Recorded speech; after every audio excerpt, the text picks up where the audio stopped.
నమస్కారం ఘంటారావుకు స్వాగతం. ముందుగా ప్రధానాంశాలు. తెలంగాణలో పార్టీ మారిన ఎమ్మెల్యేల అనర్హతపై సుప్రీంకోర్టు తీర్పు. 3 నెలలకు మించకుండా నిర్ణయం తీసుకోవాలని స్పీకర్కు సూచన.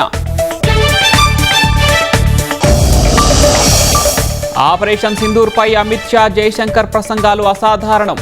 జాతీయ భద్రతా తీవ్రవాదంపై పోరును విఫలంగా చెప్పారని ప్రధాని ప్రశంసలు. రష్యాతో భారత్ ఎలాంటి ఒప్పందం చేసుకున్నా లెక్క చేయనన్న ట్రంప్. 2 దేశాలు తమ ఆర్థిక వ్యవస్థలను దిగజార్చుకుంటున్నాయని వ్యాఖ్య.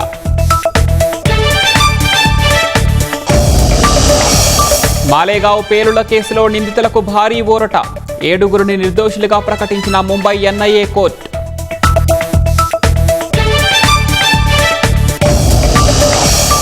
ప్రకృతి సాగులో దివ్యాంగురాలి గెలుపు పాఠాలు. అధిక దిగుబడులతో ఆదర్శంగా నిలుస్తున్న కోటేశ్వరమ్మ.